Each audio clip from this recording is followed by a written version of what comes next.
Welcome to episode 5. 5 for 5. 5, baby. Episode 5 of the Inside the Lines podcast. We are so excited. Yet another treat for you guys. Mr.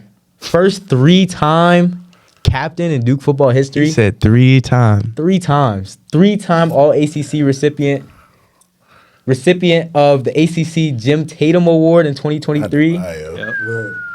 Our guy, man, Mr. Duke football, Mr. DeWayne Carter, man. Mr. Duke in the pod, ladies and gentlemen. Yes, sir. Hey, appreciate you for coming in here, man. Yeah, we really do. Thanks so much. So let's start with what you've been up to recently. How was training in LA? And talk about that pre-combine process and whatnot. Yeah, bro. So, first of all, it was dope. Being out west, I'm originally from Ohio. It's like the West Coast was new to me. Yeah. Like going out there the first time and kind of being surrounded by like money, I guess, and fame and Hollywood and all that stuff. Like that was real. Like that's a real thing. I didn't really understand it, so I went out there.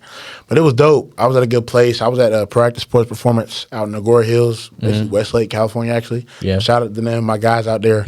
But I mean, they took care of me. 2.5 months of really just grinding, bro, eating right, staying in the house. I didn't really do much. Just locked in on my goal, bro. And it's pretty cool because like the agency I'm with too is like kind of contracted through them. Yeah. So like I was surrounded by a whole new group of people kind of chasing the same goal. So I made some new friends too. Yeah. So what agency are you with?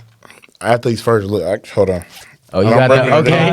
Shout out. Athletes First. Shout out A1, man. Yes, sir. Yes, sir. What were some other guys that you were training with when you were out there? Yeah, so, I mean, we had some dogs, bro. I was out there with Cooper DeZine, the corner from Iowa. Oh, word. Dallas Turner, linebacker from Alabama. Yeah. Cam Kitchens, safety from Miami.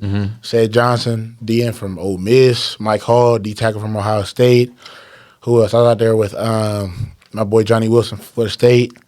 Who else, bro? Jermaine Burton, receiver for Bama. Yeah. So like I think I got everybody. If they see it, they're gonna be mad. But if I got you, it's no feelings lost. So were you guys actually like more football training, or was it more training for the combine itself? That's a good question. I mean, for us, so it's kind of like a 3-step process because I went out there. I had the Senior Bowl the first week of February, and then the combine was that first week of March, right? So when I went out there initially, like obviously we're working out, doing a little bit of combine training, but really I'm still trying to play football. I was out, I was about a month out from the season after that.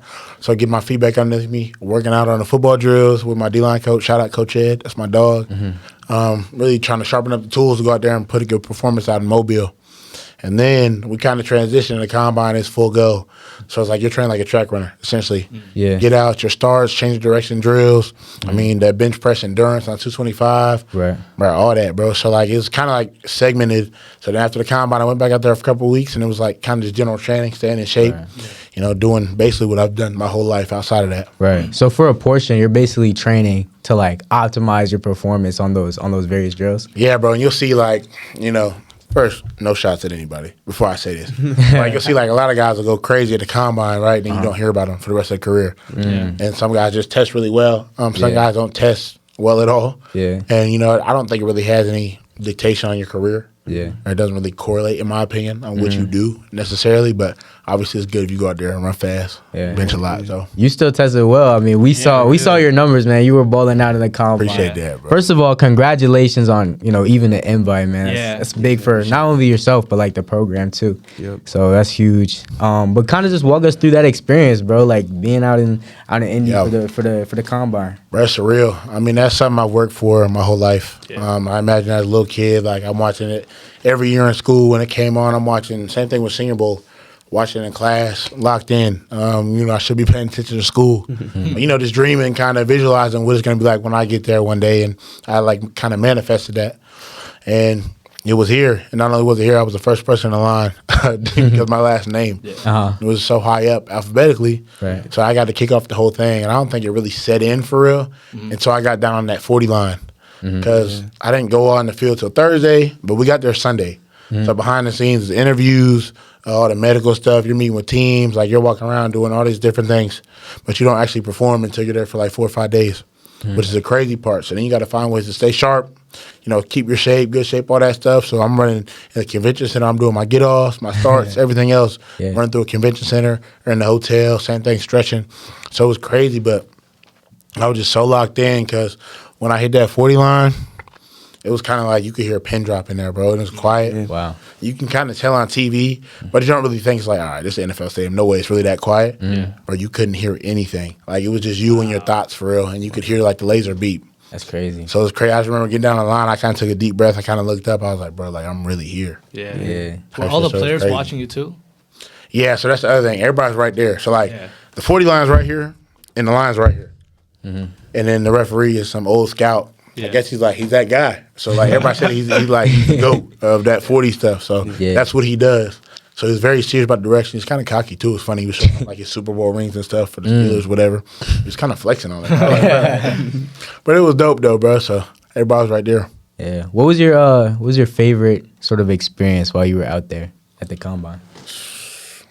Bro, I think it was cool to meet everybody, all the guys in the draft class, but also, like, bro, you mean, like, head coaches, meeting with different coaches and stuff. Like, bro, I got to, like, talk to, like, Andy Reid. Like, the first time I talked to Andy Reid ever in my life, dude sitting there with some G Fazos on. Clean Air Forces, like, cool as can be, like, laid back in the chair. Like, I'm looking like, bro, like, that's exactly how I imagine you to be, bro. Andy Reid rocks G Fazos? G Fazos? Bro, it was just, that was like, that's why I tell everybody. I'm like, bro, that was like the coolest thing I said. Bro. Andy Reid was a crisp pair of Fazos. Like, bro, like, come on, bro. Like, it's surreal, bro, like, stuff like that, for real.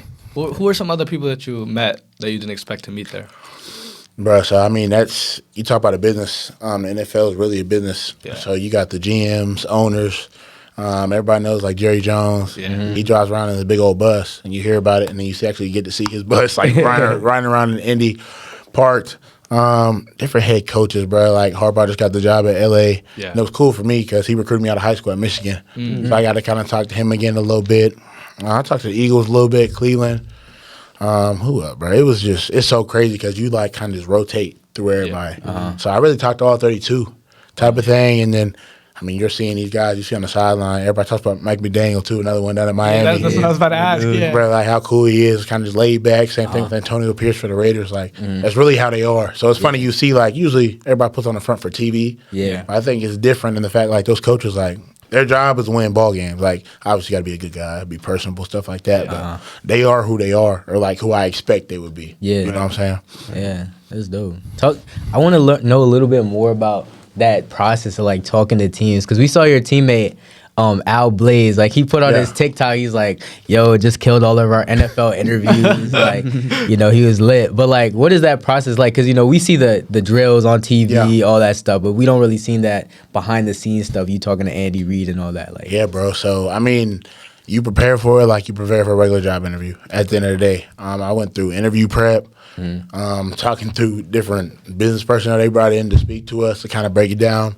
Preparing for different questions you may get asked based off the season you had, or, like, if somebody has an injury or something. Like, I had a shoulder surgery before last season. And so I got questions about that, just prepping for all that. At the end of the day, like, it's a business interview. You got to come in. You know, the dress to impress part kind of goes out the window. Yeah. Some guys will show up in slacks and a polo, but most guys sweats or whatever. But, you know, teachers I wore sweats. I was chilling. For me, though, like, it's just going in and just remember at the end of the day, like, they're people too, right? So they're human just like you are. Obviously, you know, a little bit more cheddar, a lot more status, stuff like that. But they're still people, and it kind of shows through the interviews and the comfortable conversations. I mean, you get challenged. They try to, you know, I'm not going to say try to intimidate you, but, like, it's business. Like, you're surrounded. It's you at a table just like this. Kind of, it looks like kind of this setup. Would be kind of what it's similar to, like, and, you know, some people with their arms on the table, like, you know, just almost like those power positions, power poses, whatever. So they put you through. But I don't know, it was cool. But, like, at the end of the day, the best advice I had and that was given to me was, like, but they're people too. Like, at the end of the day, so you can't let it get, like, bigger than what it is. Was there another player that was, like, really surprising to you when you were there that you saw at the Combine that, like, performed really well? So you're like, damn, like, bro, it went crazy. We had a lot of guys go crazy. I'm going to shout out Dallas here, my dog, Dallas. We knew he was going to go crazy. I know it was going to be that crazy. I think he jumped like a 41 or 42. Wow. He went 4.4, and he weighs like 265. It was something stupid. It was something ridiculous. Like, his numbers were just crazy. And he said, he's like, he actually hit our group chat. So we got a D-line group chat, whatever, all in. And he jumped really well on the vert and broad and stuff. And we're like, bro, keep going crazy. He said, watch this, and then went out there and ran that 4.4. Like, it was one of the things like I could have tweeted and probably went viral. Like, one of those things. Crazy. Bro, like, it was dope, bro. I was proud to see you did that, but everybody did well, bro. Yeah. Do you have any goals going in for testing yourself, as in like your 40, your bench Yeah, press? bro. So I would say 40 was like the main one for me. That was the ego thing. At the end of the day, like, whatever. I went in like 302. So like, if I went sub 5, it was good. So that 4.99, whatever, was good for me. But I wanted to hit. I think I'm faster than that. I should have been low 4.9, high 4.8. That was kind of my goal. Okay. So I didn't hit it. So I was like, dang, and it was still early in the day. So I had to keep that mental right, so it didn't affect me the rest of the day. But I can't say I didn't think about it the rest of the day. I was like, bro, I want that back. I want that back. And then, but that was the biggest one for me. Everything else, drill work and stuff, like I took that more like just every day. Yeah, that's what I do. I do everyday stuff. And then outside of that, bro, I'm telling you, it was that 40, and I'm still a little bitter about it. I'm not gonna lie. Yeah. Speaking of 40, shout out Graham Barton, right? He was moving. Dude is floating, bro. I knew it though, but I'm telling you. He's like, and we knew he was fast, bro, but like 4.84 is kind of ridiculous. 4.84 is not. That's kind of at his size is crazy. When I saw that on the Duke football Instagram, bro, I was like, oh my God, floating, bro. Imagine him pulling on like running a 4.84. I'm telling you, you turn on this film, bro, he pulls around just like these little safeties that come down, don't even see him coming, and it's a bad party. It's a bad party. Can I ask, in terms of your interviews at the Combine, was there any team that tried to jam you up or ask you any tricky questions? Throw you off your game. You don't got to say what, but what was the craziest, or from who? But what was the craziest question you got asked? So I'll say like, for me, a couple of mine like they were just you walk in the room, the way it was set up, you kind of walk in the room and it's real serious. They walk in like, I'm like, oh, nice to meet you. Like, yeah, all right, that's whatever, sit right here. Like, when it's trying to rush, I'm like, all right, bro, here we go. Like one of those. But I think the funniest question I heard while I was there talking to the other guys, one of the guys told me, I don't know what team it was, but he said he walked in and he said the first thing he said to him was like, sexy red or Glorilla. What? Like, imagine you so locked in, bro. Like, NFL person first question that's not and the first question I asked, like, bro, like, sexy red or glow? Like, what was your answer? Bro, I'm going glow. No, I don't know. I'm going sexy red. Yeah, no, I need that get it sexy. Like, that's sexy red. I'm going to go, but yeah, glow was like kind of my song. But look, that's neither here nor there. Y'all bumped sexy after Duke wins, right? Yeah, the Clemson game. In the locker room. Sexy, glow, Ice Spice, like whoever it is, bro. Like all the female rappers. Bro, I played all that, bro. That's what's up. Who's on Ox in the locker room, bro? Bro, it depends, bro. Like, okay, it's kind of funny. Who's the best on Ox? Bro, I give Jamie on credit for being the best. I think he listens to the masses the most. Okay. You shout out Ryan Smith. He plays all the female rappers. That's the Ice Spice, the Lotto, like whatever. He plays all that. We got when VJ gets on Ox, I'll give him a little bit of credit, but it's all old school, bro. Like he'll play like New Edition, like Bobby Brown, like all these old songs. But it's cool for certain vibes. He'll throw in a little gospel in there too. Okay, that helps in the mornings. Yeah. And then we got I'll give Graham a shout out too. So like you can sometimes come in before practice. Just a little low, he throw on some like EDM or whatever. Yeah. And like, it's kind of funny. It's like 7 in the morning, 8 in the morning. And you just hear EDM. It's like automatic, automatic, like stuff like that. Yeah. Playing. So it's cool. So I'll give Graham a shout out too. Who do y'all never let get on Ox on the team? Bro, who do we never let get on? These is fighting words right here. Just saying. Bro, I'm trying to think like who we never let. Because like everybody has their days. Like we're not very like, all right. But I'll tell you what, if nobody likes what's getting played, like they go right over the Bluetooth and shut it off. And like you get booed, you get shamed, whatever, like, and then you're kind of like on timeout essentially. That's crazy. How about that the Reese's Bowl? How was that like? Right, that was dope. And that was like my first step in this process, right? And going into it, like I had a little bit of pub, a little bit of hype around me. So I try not to read into it. They tell you not to read the print, all that stuff, and it's hard, especially when it's everywhere and they tag you and stuff.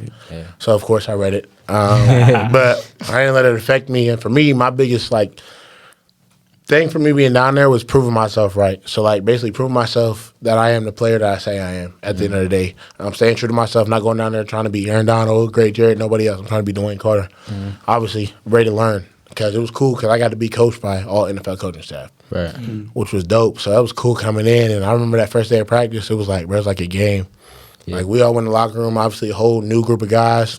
Never played with a lot of them. And it's funny. It's like a pregame locker room, headphones on, music playing, nobody's saying anything. Oh, wow. Like everybody's on the field, like locked in, stretching, because at the end of the day, it's part of the interview. Yeah. How you practice, how you prepare, like they watch everything. They're watching you stretch. Like, dude, it's just funny. They watch like how you just go about your business, how you interact with people, and how much that stuff really means. Because at the end of the day, like we talk about the business model of the NFL, but you're an investment. And, the price keeps going up. So hopefully, it keeps going up. Yeah. Interesting. So it's more of a like a tryout than like a celebration. Oh yeah. Yeah. Like they encourage you. Of course, you want to have fun. Fly around, be you, don't be tense. But like, at the end of the day, bro, like it's a tryout. Yeah. Because like this is the only time. A lot of times, coaches actually get to watch you in person. Everything else on the screen, like they might get to a game or two, maybe. But then it's like either scouts or maybe like the offensive assistants, defensive assistants, whatever. But like the actual head coaches and all the like decision makers all go down there to actually watch you play. Right. Yeah. What was it like playing in that game with all new coaches, all new teammates, all new playbooks? How were you able to adjust yourself to, shine? Because we saw that clip. We all saw that clip. Oh, yeah. We saw the clip. We'll put that up there. We'll put that up. Roll the clip. Yeah. Made that O-line look like a little kid. Bro, so it was funny. I remember, because actually that one-on-one, let's start at the one-on-one first. The camera wasn't around, like, at all the first time I went. So I'm like, dang, I'm not going to be on TV. I was kind of salty. So I lined up to go for the rep. Camera just happened to be there. I didn't even know it was back there. So whatever, I do the move, do my little stutter bull, run him over, get a little Casual, just run him over. Put him on the ground. I just remember like everybody's turned, and I remember seeing the camera, and I was like, "Oh, I needed that." I needed that. So it's so funny. So actually, I saw Manny Diaz after practice. First time I ever not first time, but really second time really talking to him. He just was like, "Bro, you're viral." That's the first thing he was like, good job today. You went viral. I was like, huh? So, of course, go back to my phone, bro. It's just jumping. I said, ooh, I needed that. Bro, like, it's cool. Like, of course, not all pub is good pub, but it's pub, whatever. And unfortunately, it was good pub for me. It's pretty good pub. Well, Overtime season posted it. That's when I was like, that's going on. Yeah. Love. About a little of your intro to football, like the start of your sort of journey, like, who or what got you into the game? Like, when did you start playing? Yeah, bro. So, my pops played for Ohio State.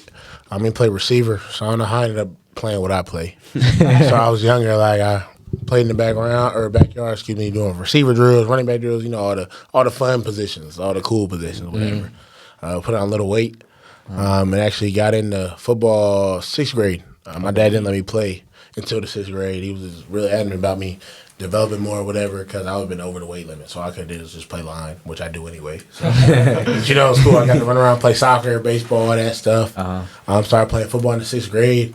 Kind of rest is history, bro. I came in as a middle schooler, not really knowing what to do. I wasn't very good, to be honest. I was just athletic. Yeah. So I made it happen. I didn't really understand, football as a whole. Especially the physical piece of it, the hitting and actually how to hit and use your body in certain things. But the athletic things I was good at.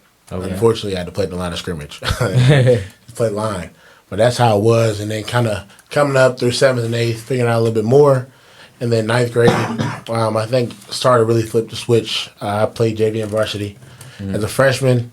And it was cool because my position coach, he's the one who kind of really got me into gear. I just remember in fall camp, that freshman year, he put me up against this senior offensive lineman, bro, bench 415, strongest guy on the team, 3-4 year starter, whatever. The dude was a monster. And he absolutely carried me about 15 yards and dumps me on my back. And I just remember I'm laying down, I'm like, oh my God, I hate this, bro. I said, bro, I want to play baseball. That's what I'm thinking at the whole time. And my position coach, he comes over and he just starts giving it to me. You're soft, you're going to quit. If you're going to quit, just leave. Walk off now. He just giving it to me. Yeah. And I think from that point on, bro, it just clicked in my head, the competitive nature and, the aggressiveness of the game. I think the rest is history. Sophomore year was kind of a big year for me. I earned the starting spot, sophomore D tackle. And then after that first game, was that my first offer? I got my first offer freshman year. Or 8th grade, whatever it was. And then sophomore year is kind of big spring for me. So I got in the double digits. Right after the game started and started rolling from there. What was your first offer? Kentucky. Kentucky? Kentucky. That's very smooth. Big Blue. Did Ohio State try to hit you? Bro, so they recruited me. They never offered me though. Mm. They never offered me though. Yeah. So How many offers did you end up with? like around 30, I think. So what made you choose Duke? That's a good question. So it's funny. Everybody said that, especially like, bro, I had like the Tennessees and Notre Dames and Michigan and stuff like that. But at the end of the day, bro, I came here and like it was just felt like home. Yeah. At the end of the day, I couldn't shake it. Like I just remember coming on the campus. It was junior day. I kind of walked in. I'm like, bro, like I think this is where I'm supposed to be.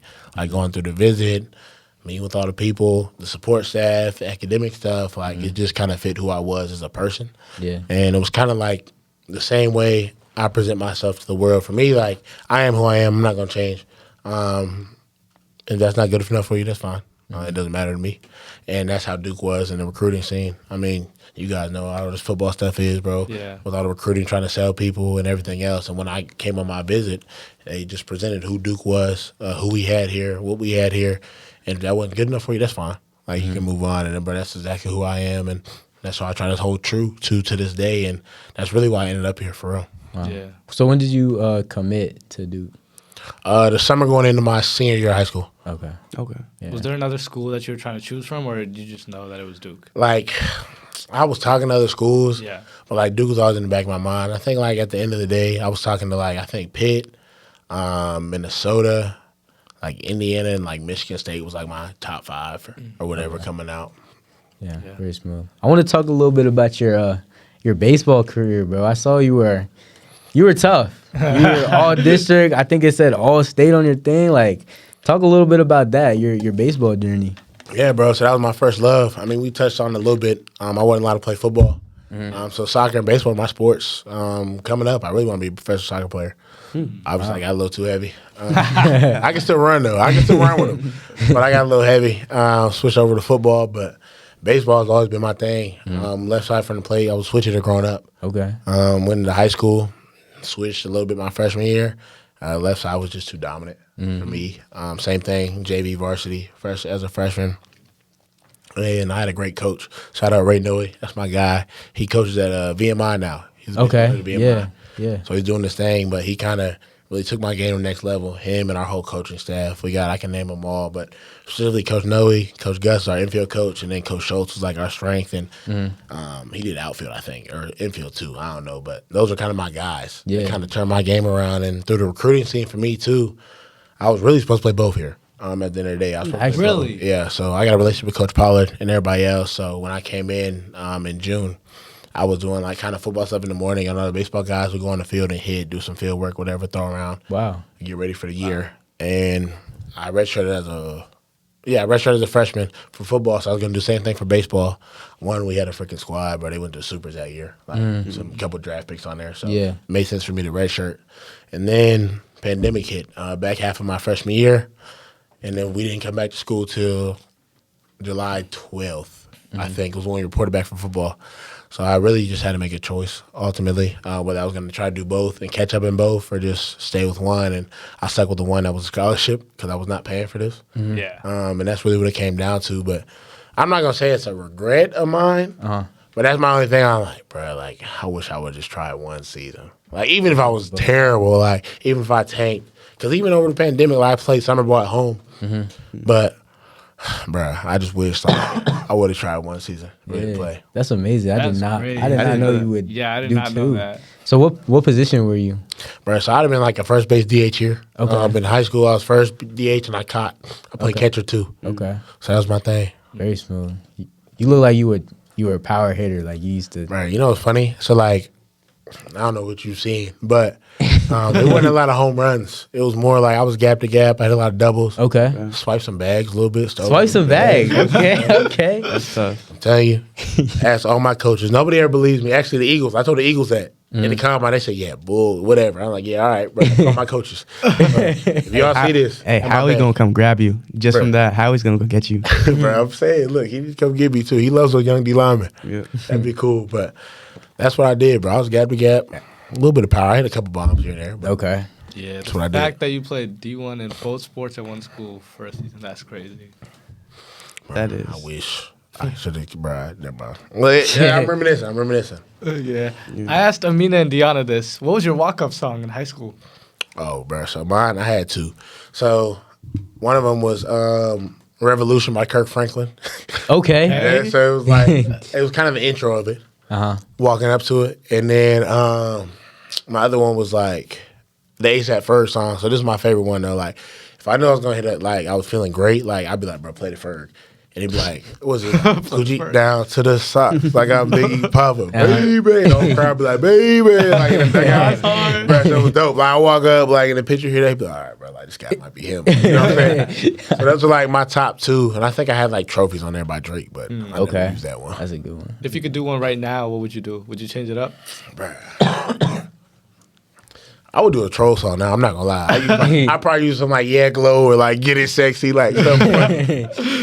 That's what's up. So what were high school sports like in Ohio, especially football? Bro, so it's competitive. We were competitive at my school specifically. I went to public school. So like all the schools that usually have success in Ohio are private schools. But at my school, I went to the Final Four minimum every year, except for my freshman year. Yeah, so we won a ring my junior year, lost in the Final Four sophomore year. Senior year, we sold in the Final Four. I was sick. But so same thing baseball. We made a couple of tournament runs, but we could never get back past districts. We lost. Every time we got in the district championship, we lost by 1 run. All 4 years I was there. It's tough. Craziest thing ever. Like, talk about a choke artist. Like, that's what we did.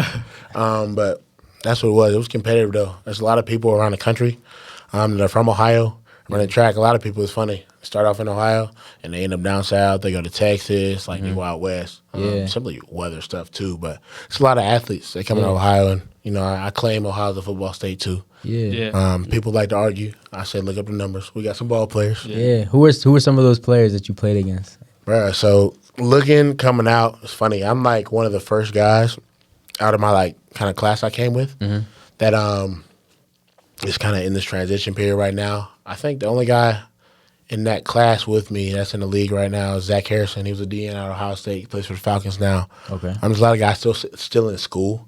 Specifically from my college. From my high school, we had a DN by the name of Taco Charleston. He was a first rounder in 2016. Oh, for the he was with the Cowboys. He went to Michigan. Yeah, he went to Michigan. Yeah, him. We had Pat Elfline. I think he plays for the Vikings. Or he might have retired now. He used to play for the Vikings. We had these guys called the Boren brothers. Like 3 brothers, all swole, big white dudes, like jacked up. They all went to the league. They all played.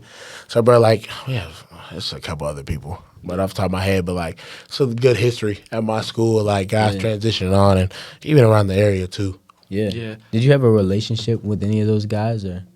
But it's funny because like the way my high school was set up, it's like our youth system is like a feeder system basically. So like you playing like we call it PYA, the Pickering Youth Athletic Association. Yeah. And like every place, so like all the kids on your football team playing the same basketball league, playing the same baseball league, playing the same soccer league. So I'm playing with the same kids growing up. Yeah. I think that's why we were like pretty strong coming in, and then all the way up through, it was like we had 2 high schools: Pickering Central, Pickering North. I went to Central, the good one. North. Actually, I think North beat us this year. Actually, I think they beat us this year, but. It's neither here nor there. But we kind of split up. So, like, it was cool because, like, we both go far in the playoffs. So it really happened, like, I think 2 years in a row where we both get, like, in the regional championship to go to the Final Four. And we're playing each other at a neutral site. So it'd be cool to, like, play against guys you growing up with. And now guys are all over the place. We had guys at Navy, Oklahoma State, Ohio University, Ohio State, Duke, obviously. I mean, it's guys all over the place, bro. Yeah. While you were growing up, was there some players that you looked up to that were in college or in the NFL? Right. So growing up, I was a big Ohio State fan. Yeah. Like I kind of touched on a little bit. I mean, I grew up. The first time I really started watching like college ball seriously, probably around 5th and 6th grade, back when Braxton Miller first came about. One of the most electric players in college football ever. They had a squad, bro. Him, Zeke, JT Barrett. That was a magical year. Can't guard Mike, bro. Like, it's like I think it was 7th or 8th grade, whatever they won, and that was kind of the first year I really locked in the ball. Yeah, I was like, bro, like, all right, let me see if it's something I want to do. Let me kind of figure out, who's doing what and what these guys are doing. And that team was elite, bro. And even the Bosa brothers playing D-line. We had another guy, Devon Hamilton, plays for the Jaguars. Went to my school too. He ended up playing at Ohio State. He plays for the Jags now. Like I kind of touched on, but I'm watching those guys. I'm like, bro, like I can do this. You know what I'm saying? Like these are guys came from the same place as me. I was like, bro, I can do this. Growing up, did your dad ever give you advice when you like knew that you wanted to like pursue football? Yeah, so it was cool, bro. Like, my dad was never pushy. Like, it was never one of those things like, he was like, oh, you got to do this. bro, like, it was never that, bro. Like, it was one of the things where he was like, it was on me. Like, it was like, if it's you, like, you going to work out, it's on you. Like, obviously, they provided the resources, like, make sure I had all the coaches, all that stuff to make sure I was right. But at the end of the day, they didn't really, like, chimed in unless I asked or, like, I had a bad game. If I had a bad game, I kind of would duck him a little bit. My dad's very vocal. I don't know if y'all saw him in the stands, you could pick him out. Yeah. Even on TV, bro. He was on like No Context, like college football, the Twitter page, and like with the hard hat guys, like with the air guitars. I'm like, don't stop believing. Like, that's my guy right there. And he talks his trash, and he loves me. That's my guy, and he makes it known how proud he is of me. But as far as advice and stuff, like he only tells me what he wants to tell me when either he thinks I need it, one, meaning aka I messed up or I made a mistake, or it was like an L or something, stuff like that. Let's talk more about your Duke career. You're here for 5 years. You had a long, successful career, 3-time captain. We want to give you the space to kind of like talk about what those 5 years were for you and like what it meant for you. Yeah, bro. All the way back June 2019 is when I first stepped foot as a student here. That's crazy to say now. Thinking back, we came in pretty solid recruiting class. A lot of guys stuck around for those 5 years. So a lot of us were here the whole time. And coming in, we had a very motivated class. We were serious. We worked out a lot. Kind of very focused. And it's easy to do that when we're all I think we said in Cohane 4E. It's like we're all around each other the whole time. And this summer. Yeah, that's my spot. I'm saying that's the spot, bro. Yeah. So, like, literally, it was just us there and, like, a couple other people, maybe people taking random classes, whatever. And that's before you really know anybody. So we were locked in, bro, on our goals. And I just remember those conversations we used to have about, like, leaving a legacy at Duke. Whether it's, turning the program around, winning the bowl game, like, whatever it is. I don't know. That was always our conversation of, like, we're going to write the ship. Like, we're going to change the program. Like, it was always a constant conversation. Then we come out freshman year, we go 5-7. I'm like, all right, it's not terrible, but, like, off year, okay? And then we would go win 2 games the year after that. And then 2 games again the year after that. And I was like, all right, bro, like, what's going on? Like, one of those things, like, we're getting older, right? We're upperclassmen now, and we're the leaders on the team, essentially, just about. And as somebody who's having success here at the school and on the football field, NIL was hot off the press. It was like one of the things like, hey, bro, you want to come play in the SEC? You want to come play here? You want to play there? Like, people hitting you up. And it's kind of a choice for me to be like, all right, like, is it loyalty to this guys, this program, this team, or, like, do I go chase this bag? Yeah. At the end of the day, and figured out what I chose to do was stay at Duke, because at the end of the day, I made a promise: 1, loyalty to the guys and the team, but 2, I was gonna get my degree. By that time, I was 3 years in too. I was like, "Bro, you crazy? Yeah. I'm not leaving with that. I'm not leaving without that piece of paper." Yeah. So I got that, and that was kind of the switch, and that's when Elko came in, and him and his first hire was Coach Feely. Dude's insane. Yeah, that's my guy though. It's crazy, Feely. Bro. Yeah. But then from that point on, we kind of set the foundation. I think through that coaching change, we lost maybe 2 guys in our class to the portal, maybe 1 or 2, which is unheard of nowadays. And it's pretty good. Guys stuck around, bro, and we built that foundation from the ground up, and it was serious. Like, it was all business, and we really stuck true to our word about riding the ship, changing the program, leaving a legacy, and that's what led to what we saw, those 9 wins the season after that. This past year, I feel like we left a lot on the table due to injuries or whatever else happened, bro. But that team that we had this past year was special, very special. It was kind of representative of what we knew, right? So we won those 9 games the year before, and we're like, bro, we can really do this. Like, we're like that. Like, we got the guys, we got a QB, bro. We got everything we need to be successful. Right. So that's why you see that 4-0, 5-0 start, whatever it was.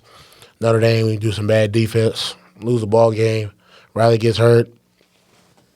And then, we end up coming out still 8 wins, which is winning a ball game is hard to do. Let's preface that. Like, winning, especially at this level, is hard to do. Right. So to get 8 wins throughout the adversity we faced, like, still an impressive feat in itself. Yeah. But at the end of the day, that team we had this year, though, and that's part of the reason I came back, is because I knew what we had. That team this year, we beat that Notre Dame team. I don't think we lose another game. I don't think so either. I think I don't think we lost. Yeah. And even when, like, you talk about the FSU game, bro, we went down there banged up. Yeah. Riley's playing with half an ankle or whatever it was. Like, he was banged up. Beat him all the way up into the 4th quarter. They sent the house. I'm not going to say it was a dirty blitz, but they sent the house, and he got all wrapped up in that. Obviously got re-hurt, and then the rest is history after that. But at the end of the day, that's bad defense on our part in that Notre Dame game, and I think that really changed the trajectory of the season. But overall, just reflecting, like, bro, I wouldn't change anything. Through the losses, adversity, everything else, like, I think it made me a better man. And, I'm grateful for the bond I built here and everything I got to do during my time here, for real. Yeah. Looking back on your Duke career, give me a favorite moment on the field and a favorite moment off the field. On the field, I'm trying to think. Probably that first bowl game win in 2022. At the end of the day, like, we beat UCF. Yep. We beat UCF down in Navy. And, bro, that was, like, kind of like, bro, like, we did it. Like, it was one of the things, like, bro, like, we knew we could do it. We did it. We can kind of take a breath. It's like, bro, the joy, the excitement, like, the energy, everything was dope, bro. And just, off the field, we did a lot of fun stuff. Like, some stuff I can't say on here. Yeah. But we did a lot of fun stuff. But just all the team bonding stuff. Like, we used to do, like, lake trips in the summer for the recruiting stuff. Or even, like, this past year, we went to Frankie's.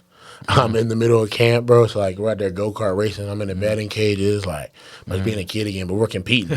Just having fun, bro. So it was dope, bro. There was a lot of great moments last season. We could talk about the Clemson game. We could talk about the Notre Dame game. Talk about Florida State. But I want to talk about UConn because I think that was your biggest moment. Yeah. And what Duke football called the Thick Six. So let's hear about it.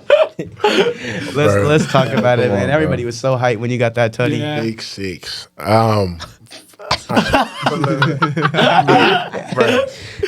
So it's so funny, bro, because they're creative dudes, bro. They're trolls, bro. Like, but they're trolls. Like, and it's hilarious. So I remember, like, after that play even happened, I go back. First thing I see on my phone is Thick Six. Hey, yo. Like, people take me like we're kind of trolling. And, I got a shout out. to Aeneas and Ryan. I think Fudd made the initial play. Ryan finished it, and I took it home. But shout out to them. But, bro, it's just funny because, like, Lee, first thing I see in all caps on my phone is Thick Six, ayo. Like, bro, like, people trolling. And it was cool, bro, because, like, I had to have one the previous year when we played A&T. Same scenario. Aeneas made a dog play. I took it home. I finished it. But so it was cool. But, like, I remember Brett was like, bro, like, I had that typed up as soon as I saw you running. I had it cooking. Yeah. So then that's how that got posted, I guess. Brett is the creative guy over in the recruiting department, the Duke football department. So shout out Brett. That was Shout out my guy. because we were up by so much too that game. Yeah. Everyone on the sidelines was like, "No way, he's about to get this. No way." Bro, it was crazy, bro. I'm telling you, like, because it was one of the things, like, and it was raining, like you said, like, bro, the ground's wet, the ball been slipping, bro, the ball felt like this.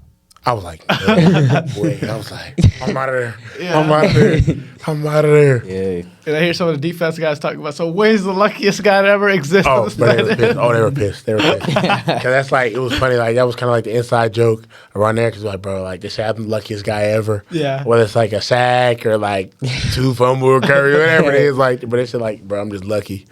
So it was funny. Like, I got a clip of that, of me coming back to the sideline after I scored.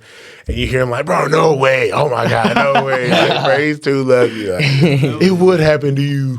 Yeah. Thick Six is crazy. Thick Six is crazy. It's insane. So I'm going to run it back to the first game of the season, the Clemson game. And talking to BJ, talking to Chandler, everybody knew that y'all were going to go in there and win. Fact. But I want to know, and I know you think the same thing too, but I want to know at what point in that game you really felt like the tide turned in your favor. Facts, bro. So, looking back, first of all, I was crazy. I was on a Monday, which is even crazier. It was on Memorial Day, right? Or Labor Day? Yeah. Yeah. Labor Day or whatever. I don't know. Yeah, whichever. One of them days. It was on a Monday. And we kind of knew, like you said, coming in, like we knew. You turn on the film. Like I said, bro, that team we had this year was special. We had dogs across the board. And we knew, like, we could play with anybody at the end of the day. So, coming in, we had a great game plan. We knew what we were going to do, right? So it's going exactly kind of how we planned. A couple of turnovers, luck going our way. A couple of different turnovers, stuff like that. But at the end of the day, like, we were still up by, what, like 20-something? Yeah. And I just remember, like, I didn't really realize the game was almost over. And I just hear all this commotion behind me. And I'm like, and I'm locked in. I'm trying to look, like, bang. I'm like, I kind of started looking. I'm like, oh, shoot, they're about to storm the field. Like, it was one of things like, and it kind of like came to me. I was like, bro, oh, this game's over. So, like, I'm looking, I'm like, oh, they're all right there. I look across the way where the student section was, like, right behind the field goal post. Yeah. I said, oh, bro, it's over. Yeah. Like, and that's when, like, the helmet gets tossed out the way. I'm on the bench talking trash. There's a picture. Shout out my man Josh, iconic, the little sleep picture. Of me on there, an elite picture, bro. Like, that's tough. And that's kind of when everything really clicked. Because I just acknowledged, I was like, oh, shoot. And then, like, we're on the bench, like, brother, y'all see this? Like, it's really about to happen. It's really about to happen. And then, sure enough, the game was over, bro. It was a field storm, and, like, the rest is history. Yeah. So that was kind of when I really, like, locked in. I was like, bro, like, oh, this is really happening right now. That's live. Talk a little bit about that atmosphere, because CD and I were on the field. Were you on that game too, Seth? Yeah. All of us were on the field. Bro, the stadium was jumping. Bro, it was jumping, bro. And it was so crazy because, like, I mean, we've seen the evolution of Duke football, how games look, the fanfare, the actual support, and actually people invested in the game, right? So I just remember coming out the tunnel for pre-roam up. So I'm out there in shorts, whatever, shirt. Kind of, so I always do this walk around the field. I always come out and just do one lap around the field, just walk, kind of clear my mind, whatever. And, like, usually I'm out there, it's, like, kind of empty. When I walk out there, bro, it's half full. I'm like, I saw this big time. I said, we're locked in. We're locked in. So, like, I go back up and I change. I just knew as soon as we came back out that tunnel for warm-ups, it was going to be deep. Like, it was going to be jumping. And sure enough, bro, we walk out. It's like standing ovation. As we take the field, I said, it's different this year. I said, yeah, it's different this year. Like, bro, we know it's real. Same thing. We go back out the tunnel, come out for the rest of the game. It's even more packed. I'm like, bro, I just feel like it was kept multiplying. And that's the coolest thing ever, because, like, especially, like, we played at, like, Florida State was like that. I think Florida State was full from the jump, though. Yeah. That stuff was crazy. But, I mean, stuff like that, bro, I just remember coming out, and I was like, I said, bro, like, we're here. Like, it's what we're meant to do this year. And sure enough, it played out that way for the first half of the year. Yeah. We talked to Jomo specifically. He was talking about, like, through the course of the season, not just the Clemson game, but, like, when Notre Dame was here and you had game day. That was crazy. Yeah, he was saying, like, y'all were low-key just locked in, though. Like, it didn't really affect us. But what was your take? So it's so funny. Like, we talk about a packed stadium, right? Clemson was one thing. Notre Dame was a whole nother level. Right. And that was the 8 p.m. kick again, where game day was there. I mean, I probably had like 20 tickets that game from people coming down to watch. People still texting me, like, I'm talking about, bro, I'm getting ready for the game. Like, we're getting ready for pregame meal, walkthrough, stuff like that, bro. People text me talking about bro, you think there's any way I can get tickets? Like, how's that work? I'm like, bro, like, leave me alone. I got to turn on my phone, like, trying to lock in. And that was really the hard part. And the hardest part for me, like, obviously, it's the first time game day had been here, right? So, you know, when game day is here, we show out. Duke as a whole. So, shout out, you know, Duke Nation anyway. Yeah. Because you turn on that game day, bro, that's encouraging. Like, I remember sitting in the hotel room, because I wanted to be there, bro. Like, I didn't care about it. I'm like, bro, I wanted to be there. At the end of the day, you know, that's game day, bro. You want to be there. Yeah. So I'm like, bro, I want to be out there. But then to see everybody showing out, supporting, like, real life tailgating, like, that's what I was like, oh, yeah, it's going to be a fun night. And then Elko goes out there, gets that standing ovation on the stage, whatever. And, like, guys locked in, tuned in. You got Pat McAfee. You got Coach Lee Corso. Like, bro, come on. Like, come out in the leprechaun costume. I said, bro, you're hating on us. But, like, bro, that was hilarious. Yeah. But, like, it's just that whole day. That was just kind of a different feeling in the air. Like, we knew we had something to accomplish, and we knew we could do it. And it didn't matter how we're going to do it, we're going to do it. So guys are locked in, bro. Like, no conversation in the hotel, really. Even at breakfast, like, guys aren't really talking. We're just ready to go. I remember that bus ride over there. It's just like, bro, like, it's chills the entire way.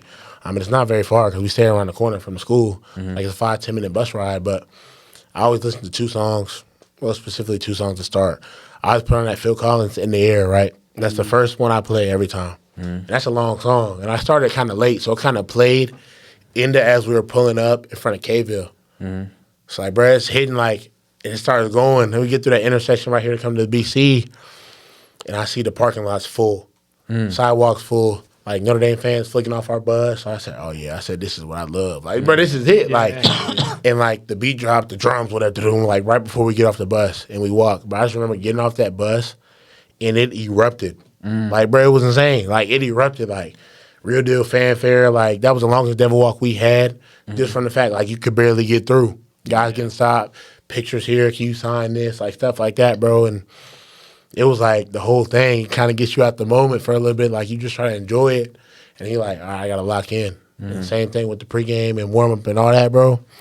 I walked out there, it was packed. Like before I even put any pads on anything, and we came out there, same thing, standing ovation. We ran out that tunnel, ovation. Bro, fans lit the whole game, like Duke was lit the whole game, and then we sell. But like, bro, we sold, but it's still a crazy experience. Yeah.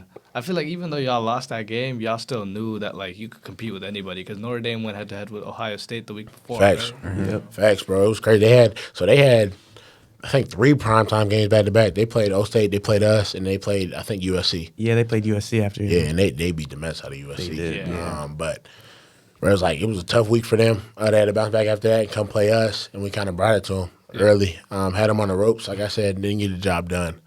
But at the end of the day, like it was still like who we were. Yeah. Actually, they lost the week after they played y'all. I think they lost to Louisville. No, that's right. Yeah, they they played. It was Louisville then SC. Yeah. Because I remember it was our bye week, and we were all in the house watching the game. Like, bro, we should have beat him. Like, we were so high. Yeah. That's when Louisville started to. We started. Yeah. They were legit. That's what showed Jack Harlow, bro. Like, he's drunk in the stands, like in Louisville. And that's another place, bro. Like, you go to a game at Louisville, bro, they are rowdy. Oh, like, Really? They talk hella trash. Bro, it's loud in there, and it's hard, though. They got a DJ, like. That's tough. Bro, so like their DJs on the sideline spinning the tracks, like That's cool. mid-game warm-ups. They got like, Yo, we should do bro, that. We gotta get somebody. Yeah. So like third down, the DJ will bro, start. he's spinning. So like he can't be on the field during the game, but like he's up in the box during the game. But like pregame, he's down there spinning it. So like they got subs around the whole field, bro. Boom, like I'm like, bro, this is ridiculous. Like it was turned up. It was turned up. Yeah. So in your 5 years, what's been the most memorable moment in the Duke UNC matchup that you've had? We know how this last season went, but I've been through some bangers. Freshman year, we lost on a jump pass. I remember. I mean, I don't know if y'all are familiar with this.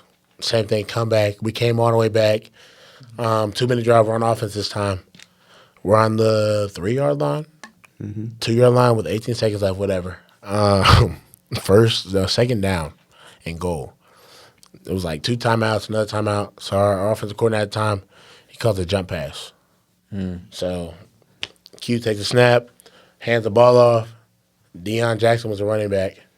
He goes up to throw the ball, gets blasted, throws a pick in the goal line or in the end zone. wow, So that's how we lost the game. So that was like my first experience ever in the rivalry. That's literally how we lost the game. Bow. They go crazy. Fans go crazy. Then the ball game's over. They go out there, take a knee. Game's over. Storm the field.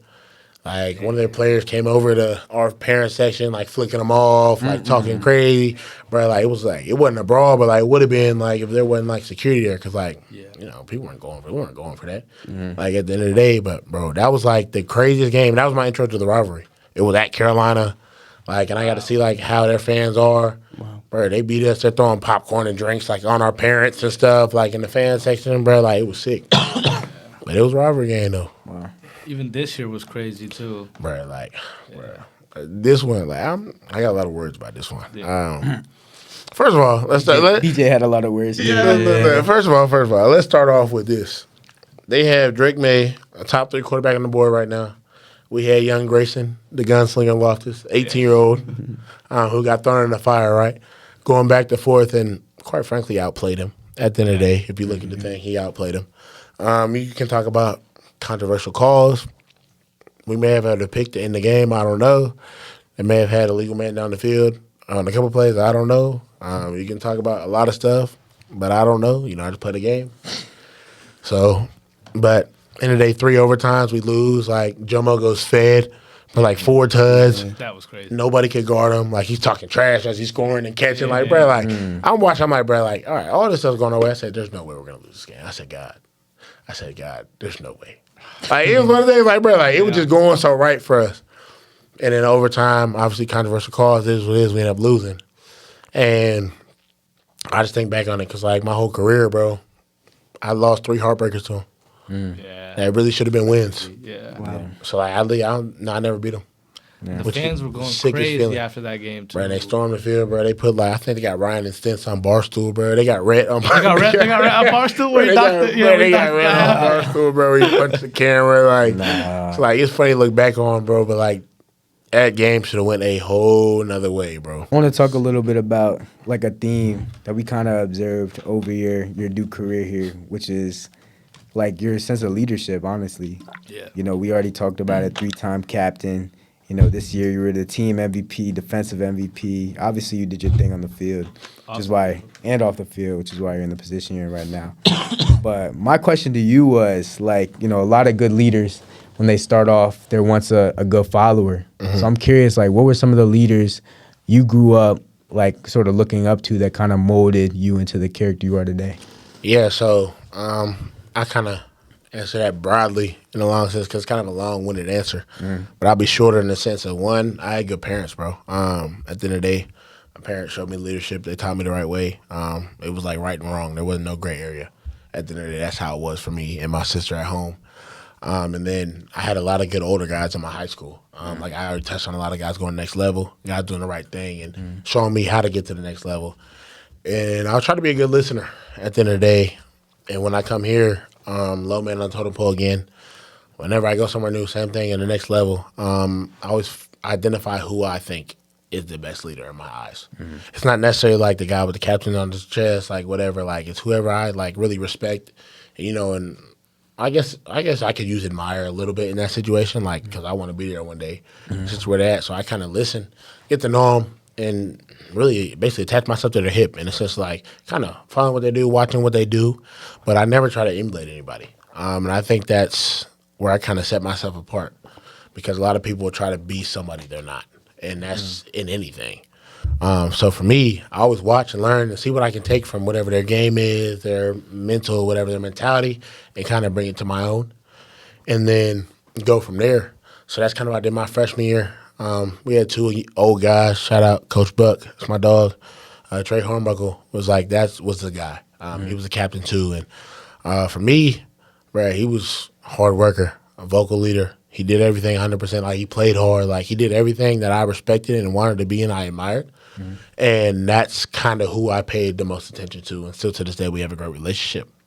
And for me, you talk about leadership here at Duke. It didn't really take off until I was a sophomore. So fresh out of COVID, everything's weird around here. I remember we got back to school and we had like a march. We went from the Yoda to the chapel or whatever. During the social justice stuff, after George Floyd stuff, everything else that was going on. And I remember the older guys kind of called me and asked me a question like about my opinion, my input, my value. I was like, all right, these guys kind of respect me. They see me as a leader, future leader, potential, whatever, in this situation.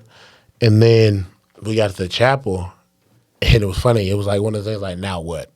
And, bro, for me, like, I'm that kid in class, like, bro, like, if nobody knows the answer, I'm not just going to sit there. Like, I'm going to raise my hand and say something. Like, wrong or right, that's how I've always been, right? So that was kind of one of those scenarios. We kind of get to the chapel, everybody standing there, nobody doing anything. We're looking kind of older guys looking at us. I'm like, bro, like, I'll do it. Whatever, right? So I get out there and speak from the heart and kind of really say what's ever on my mind. And that's how it came across. And that's really where I think I earned the most respect in that locker room. And that was just from the off-the-field thing because even through all the social justice stuff, I realized how much I didn't know about Black history, American history, all the negative things, positive things, whatever, just anything. So I really took that serious, and that's kind of where I developed my passion for education. Because at the end of the day, I want to be a teacher. I want to be an educator.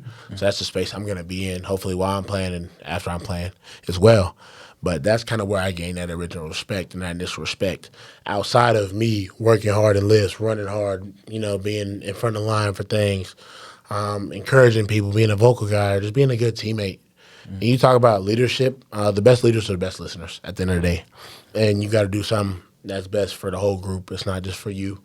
And I think you can't do that unless you really know your personnel, right? And I say personnel as your teammates or whoever it is. At the end of the day, it could be CEO, owners of things, whatever. But you got to know your personnel. So for me, it's a big thing, bro, like getting to know people and actually being a good friend before anything. And then all that leadership stuff happens because, bro, when you don't have a relationship with anybody and they try to come check you or, like, yell at you or, like, kind of come at you in a different way, sideways, you're like, bro, like, who are you? Like, bro, I don't know you. Yeah. Like, bro, you didn't earn the right to really talk to me that way. And not saying that's what I do. It's rare I do that. But at the end of the day, for me, bro, that's kind of my leadership style. And it really just transpired because the year after I was voted captain, and then that was in 2021. So now I finished up my tenure here. Yeah. It's crazy. Yeah. All right, so one of our last questions, we just want to ask you, you're about to enter a new chapter in your football career. God willing, you're going to be in the league, get drafted, all that stuff. What can we expect from you at the next level? Yeah, hopefully guy makes a lot of plays, right? But for me, kind of my goals going in right now, bro, is to be who I am and earn my role on the team. I talk about to different interviews and stuff I've had, like they'll ask you kind of a similar question. Guys be like, I'm going to have 20 sacks and I'm going to do this and I'm going to do that. And I'm bro, that's unrealistic. Of course, like, I'm going to come out there. That's unrealistic, bro. Like, expect yourself to come in as a rookie. You're going to be the sack leader in the league. Like, it may happen. It may not. But I don't know. That's my goal, is to earn my role on the team and figure out how I can contribute early. Now, don't get me wrong, though. I'm coming there expecting to start at the end of the day. Like, I'm a dog. Like, bro, I compete. That's what I do. I'm coming there trying to essentially, what you do, take jobs, all that stuff. But, bro, I need to earn my role on the team, earn respect to the guys, and kind of go about it the way I've always done it. And realize, like, it is the NFL, so it is the biggest stage. But at the end of the day, like, you can't make anything bigger than what it is, bro. Yeah. Very smooth. Stay in the moment. What's one thing you say to a young athlete, or even a young DeWayne Carter, who's chasing his NFL dream? Yeah, bro. So you talk about just general advice. It's like, bro, handle your business. At the end of the day, I've had friends, I've seen different people here, bro, who just didn't handle their business. Like the simple things, bro. Going to class, like being respectful, being a good person. Because even throughout this NFL journey I've had so far, bro, I've had scouts and stuff go back to my high school and ask about how I was as a person, like how I was as a student, stuff like that. So they're calling colleges outside of your coaches and stuff, trying to figure out who you were. Like, did you show up to class? Like, when you interact with people, are you literally a good person at the end of the day? So really just handle your business, be a good person, like, and work hard. And I think that goes out saying. But then you talk about work hard, it's like a whole nother level to it. Taking care of your body. And really you got to do a lot of things that people are uncomfortable with doing, bro, like pushing yourself through different sets, running hard. And that just really goes with anything. And people, like, obviously, being a football player, professional player is pretty cool, but, like, it's a career just like any other career. So if you want to excel in your career, you have to outwork everybody and do things that other people aren't doing, or at least you think they are. Because you never want to have that question mark in your mind where you're like, bro, like, maybe I didn't do enough today. Like, bro, so, like, that's kind of how I think. That's my mindset. Yeah. Obviously, as a multi-sport athlete, you might be able to shed some light on this. It's been a debate on social media, per se, about whether or not NBA talent can translate to NFL talent. Specifically, I'm talking about DJ Burns. Bro. They're saying put him at left tackle. Bro. Yeah, if DJ Burns were to line up across from you, what's happening? Bro, I would cook him.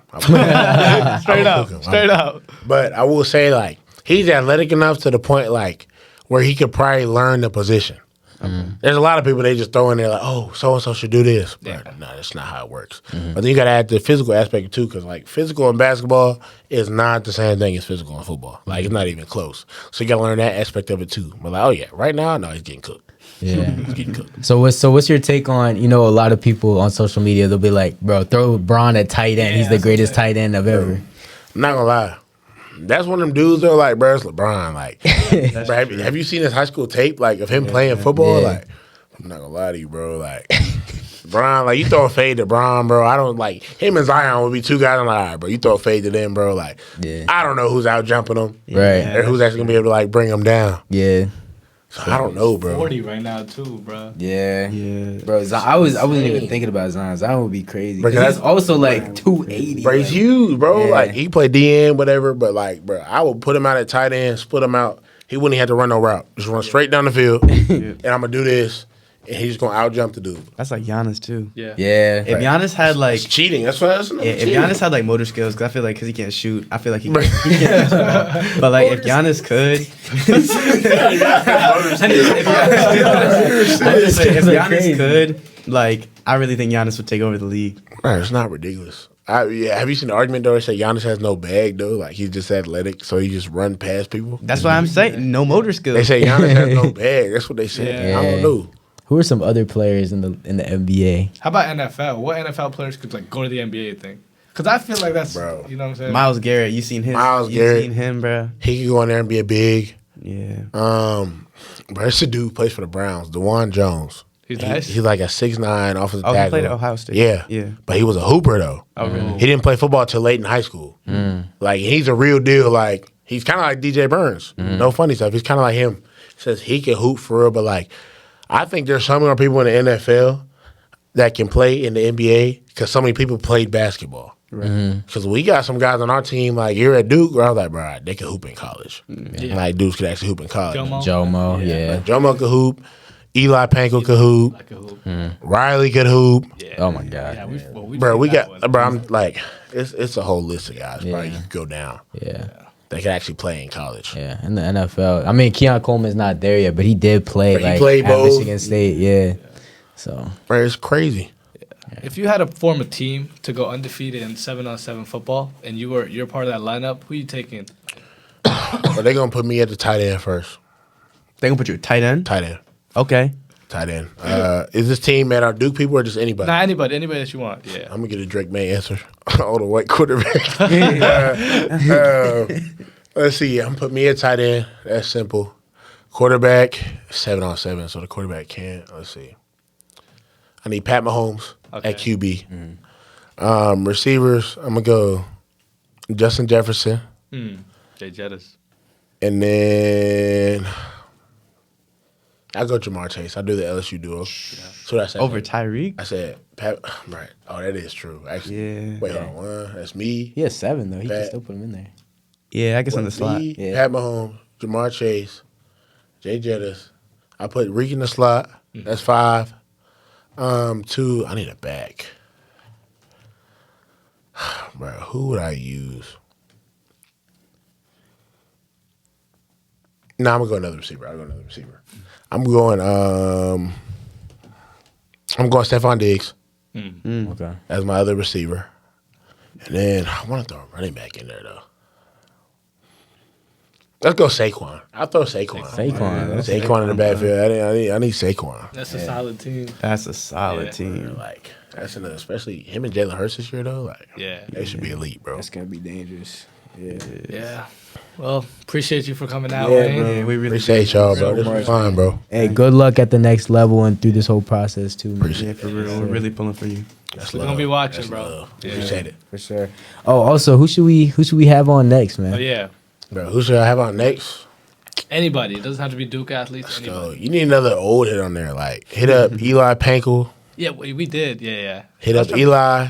If we go non-football, do a baseball player.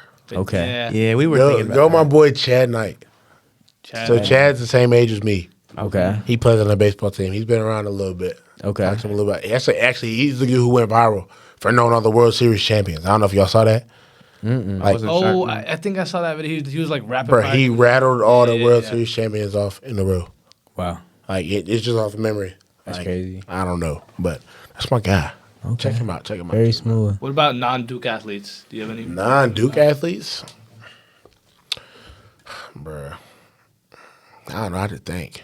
If y'all hit me up, I'll spin back. I'll hit up some dudes. Yeah. All right. I Appreciate know. it. You think your boy Dallas would be interesting? I hit up Dallas. I don't know. I didn't call him. I see what you're doing. I'll hit him up. Okay, very smooth. Any other shout outs you want to give before we head off, man? Yeah, last nuggets of info. You know, and I think I kind of covers, man. Be you at the end of the day. Work harder than you think anybody's ever working. And stay true to yourself. Like I said, kind of be you, but be you and stay true. It's kind of synonymous. It's kind of not. Because you can still be you while still kind of act a little different. But stay true to who you are and your values and principles and your morals and all that. And then shout out Duke Nation, man. Yes, Been a sir. pleasure. Shout out Duke. Mr. Duke, DeWayne Carter. Pleasure. Thank you so much. man. Thank you. Appreciate y'all, man.